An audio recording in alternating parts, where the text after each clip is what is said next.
Go time, it's game time, let's go. One play at a time, one play at a time. A terrific run by J-Rob. Oh! Nice job! We going home with that dub. On me. This is Jags Wired, presented by UF Health. UF Health. Visit ufhealthjacks.org/gameplan. We're all in it together, and the players got to play better. We got to look at our game plan. We got just everything, So you can't put it on one individual or one group. We all got to be better. It's become an all too familiar theme of the Jaguars post-game news conferences. There is a growing sense that this team isn't improving at a rate everyone involved would like to see. Improvement is the primary concern for the remaining 5 games of this season. Hi everybody, I'm Brian Sexton. Welcome to this edition of Jags Wired, presented by UF Health. 2021 was never going to be about the one-loss record. Head coach Urban Meyer was optimistic heading into his first season on an NFL sideline and said as much to his players, which is exactly what a coach is supposed to do. Of course, we all knew a rookie quarterback was going to have his ups and downs, and he was playing with a roster that, remember, won just a single game in 2020. There were no lofty expectations of a playoff contender, but it was fair to expect this team to be playing better football down the stretch, and we haven't seen enough evidence to believe they're doing that. A lot of work remains before this season ends, and fortunately for the Jaguars, there are still 5 games to leave this season on an optimistic note. But first, let's return to SoFi Stadium in Los Angeles and take a different look back at the game against the Rams in this week's Southern Ford Dealers Sounds of the Game. Hey, the stars are out here, and a lot of stars on that LA defense. That's why if you're the Jaguars offense, you better run the ball. James Robinson needs to have a big day. One play at a time. Work together. Let's go. All right. Win on 3. 1, 2, 3. Where? It's all about Caleb Chase on today. Can he slow down this high-powered Los Angeles offense? Everything I love, I got y'all back, bro. I need that same energy, bro. Come on, baby. Churches on 3. 1, 2, 3. Matthew puts a foot to it, and we are underway. It is going to be returnable. Powell from the 1-yard line to the 5 to the 10, 15-yard line, and there's all kind of room for Brandon Powell. He's into the open field. Past midfield into Jaguars territory, and Powell ran it all the way back to the 35-yard line of Jacksonville. Great field position for the Rams. Shotgun dropping the throw is Stafford. Looking, now he's going to swing it out to the right side. That is Michel. And great work by the Jaguar defense. Rudy Ford came up and made a terrific play in the backfield. They swung it out to the right side in the right flat, and Rudy drilled him behind the line. Hecker points it down. Gay's kick is up, and the 40-yard field goal is good, and the Rams strike first. James Robinson, short gain on first down. They run it quick. They want to go with a little bit of tempo. The ball's out. The ball has been fumbled, and it is picked up by Jalen Ramsey. It was fumbled, and Jalen returns it to the 26-yard line of Jacksonville. Oh, boy, what a start. Play fake. Stafford rolls to his right. Fire. That ball's caught wide open. That's Odell Beckham Jr., the newly acquired Ram. He's going to have it all the way down to the 5-yard line. Second and goal. Running play. Michel tries the left side, leans it toward the goal line. Touchdown. A 5-yard touchdown run by Sony Michel, and he has extended the lead for the Los Angeles Rams. Third down and 9 from their own 28-yard line. It's a blitz. Trevor drops, fires middle of the field. That ball's caught. Laquan Treadwell makes a catch. Broke a tackle. Still on his feet. Got it inside Rams territory. He'll be brought down to the 44-yard line. Jags are 11 out of 20 on 4th downs this year. Shotgun, they go quickly. Rolling left is Trevor. Fires. That ball is going to be caught for the first down by Marvin Jones Jr. under center.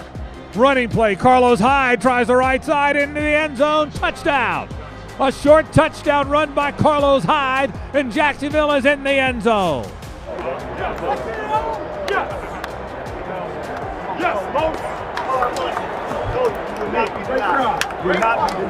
Hey, that way to run that rock, man. That way to run that rock.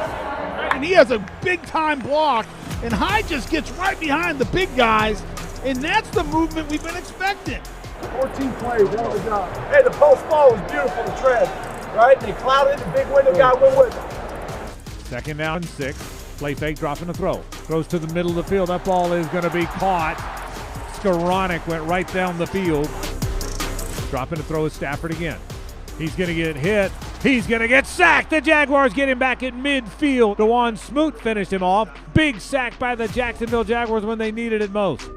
3rd and a yard. He's hit in the backfield. Adam Gotsis got him. I mean, he just drilled him in the backfield. He'll lose 2 yards back to the 26-yard line.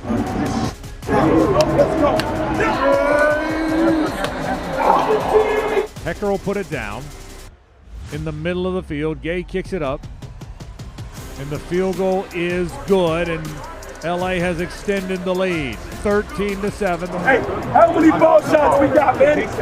Let's finish on the ball, swing on the ball when we get there. Inside of a minute to play, Stafford drops on 2nd and 8. Fires downfield, the ball's going to be caught. Van Jefferson makes the catch and has it to the 26-yard line, and they'll call a timeout.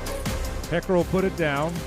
The field goal is up, and the field goal is good. The Rams now lead 16-7, and that will end the half.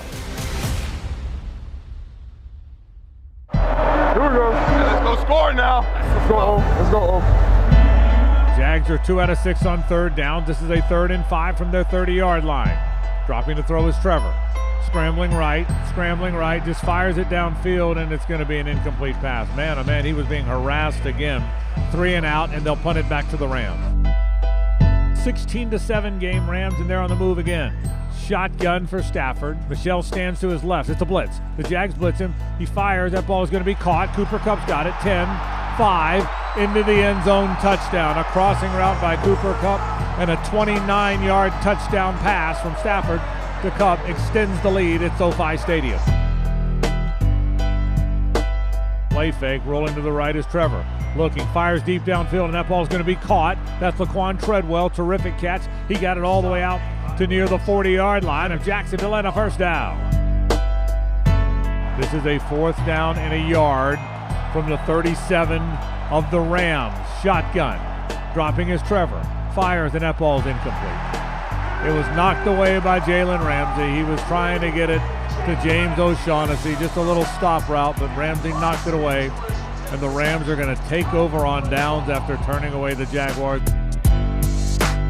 3rd down and a yard. Play fake. Stafford drops. Wants to throw. Fires deep downfield. That ball is going to be caught. A sliding catch by Cooper Kupp. He beat Nevin Lawson. Lawson actually had pretty good coverage, but Stafford had all kind of time. Completed a 19-yarder to the 23 of Jacksonville. Stafford to throw again. Looking over the middle. Higbee, the tight end's got it. And down at the 2. 1st and goal for the Rams. 3rd and goal for the Rams. Stafford dropping, looking, still looking. Fires toward the end zone, caught for the touchdown. Van Jefferson in the back of the end zone caught the touchdown pass from Matt Stafford. Shotgun for Trevor. Inside handoff, Carlos Hyde fumbled the ball. He fumbled it, and the Rams have recovered it. He had a little bit of burst. He would have had the first down, and the ball popped right out of there, and it is recovered by the Los Angeles Rams, and yet another mistake by the Jaguar offense.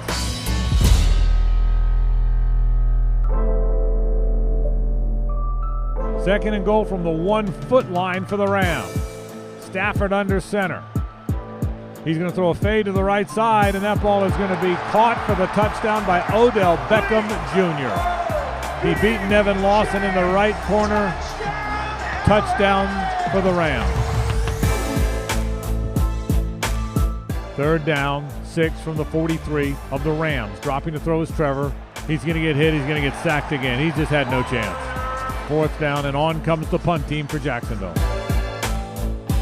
So the Rams will win this one 37-7 over the Jaguars. Yeah, they got no help all day, and it's been the story of really this season for the most part. They got to figure something out because it gets no easier next week going up to Nashville to play Tennessee Titans. Coming up on Jags Wire. This week, we're going to talk about cover 2 man. Jeff Lageman breaks down the Jaguars' 3rd down defense against the Rams in closer look. All that and more straight ahead on Jags Wire. told the players just after the game, when you lose, and it plays with your mind. You start searching for what's the answers. What can you do better? What can we do better? And I think that's where my mindset is right now. What can we do better? We got 5 more opportunities, and some opportunities, I think, to win some games. We just gotta. There's no simple answer. Everybody will do it. Meyer is enduring his most challenging season as a head coach, with more losses in 2021 than he had in his 7-year tenure at Ohio State.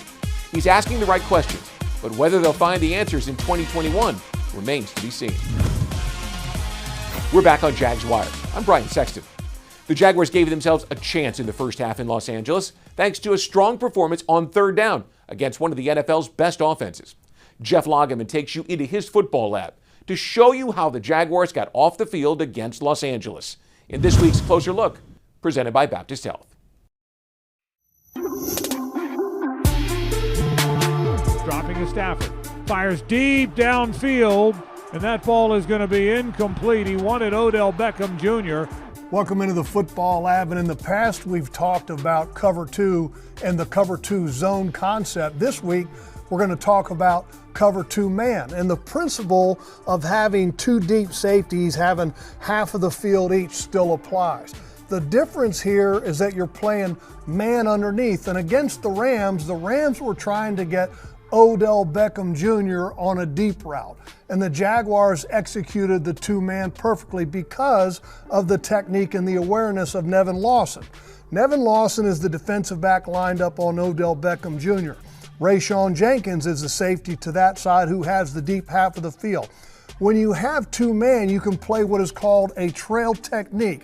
So when Odell Beckham Jr. releases, you play underneath of him because you know that you have a safety that is over the top. And Nevin Lawson does it perfectly, and Rayshawn Jenkins reads it perfectly as well. And the Jaguars execute 2-man and the trail technique perfectly. Let's jump into the film and take a look at it.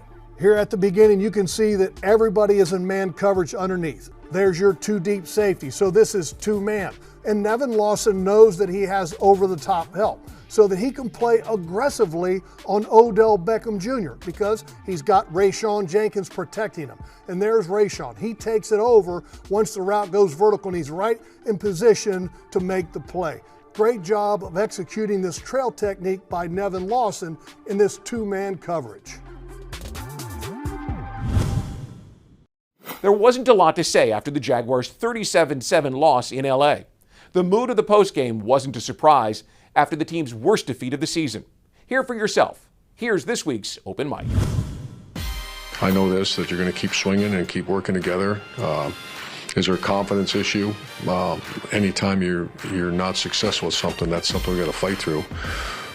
Confidence is a result of success, and right now we're struggling with that. The way we came out at the beginning of the game, it was 10-7, felt good. Even going into halftime, I think it was 16-7. Felt good about where we were at. And then second half, we just were very unproductive, stagnant, didn't move the ball, and then just didn't play complimentary. But yeah, it was a tough day. Obviously, when you get beat 37-7, it's not a good day. And it was want to move past this one and go get the next one. It's the NFL. We got to play the duration of the season. Each week it's like we're coming to work every day. It's the same thing, repetitive. At the end of the day, we just got to come to work. We get paid to come to work, so just like you. So we got to just keep doing it, just keep going, keep fighting, and keep trying to turn this thing around. So.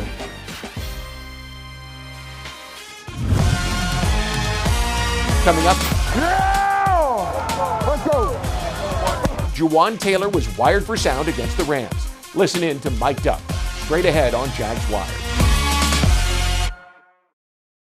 Jags Wired is brought to you in part by TIAA Bank. Turn potential into progress. And Baptist Health, changing healthcare for good. It's been, 3 games back-to-back where, I feel like we haven't had too much of an opportunity to kind of do anything, We kind of spotted them 14 points early, last 2 games, 10 points this game. It's been tough. We're just trying to rally and come back and, come back Monday, Tuesday, and just try to, turn this thing around. Defensive end DeJuan Smoot has emerged as a leader on the field and off. He stood at the podium after a tough loss in LA and showed everyone watching the way a professional handles a difficult situation. Welcome back to Jags Wired. Right tackle Jawan Taylor has battled some of the best pass rushers this game can throw at him. In the last few weeks, the third-year offensive lineman from Florida has seen Von Miller and Nick Bosa, to name just two, and there's more on the way. He's a good guy with a generous spirit and a kind heart. Off the field. This week, we spend the day with Taylor in Southern Cal, in Mic'd Up, presented by Duncan.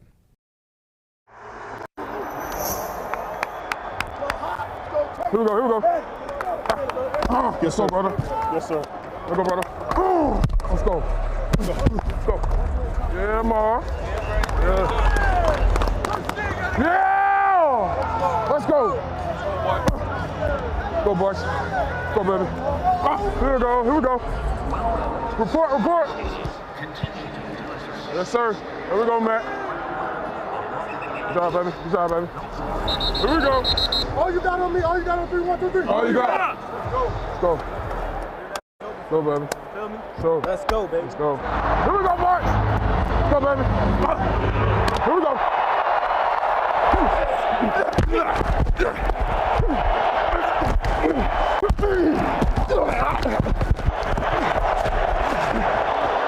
Let's go.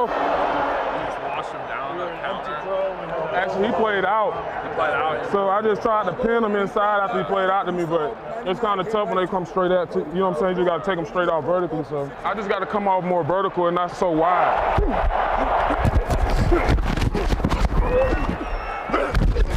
So all the time he rushed me so far, there's been speed to power.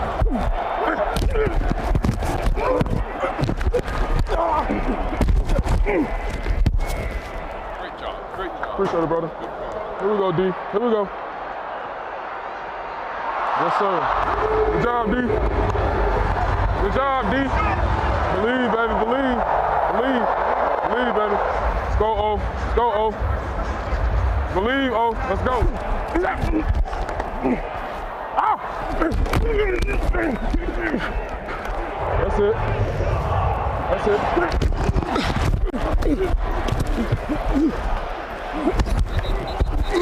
Here we go. First and goal at the 2. Carlos Hyde driving it in for the touchdown. And the Jaguars with an impressive drive. Good job, baby. Anytime we got a 3 and a 5, or Aaron Donald in a 5, and then an end and an overhang, it's a game. We'll get straight rush too, but they've been running games like crazy over there.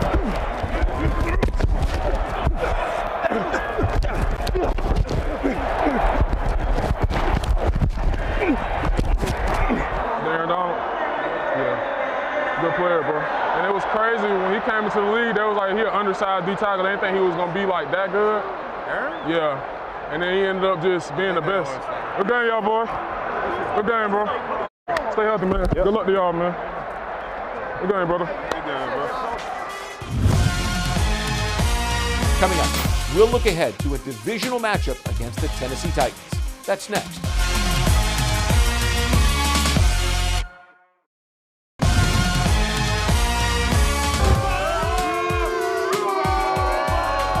The Jaguars are a relatively young NFL team, and they play in one of the league's smallest markets.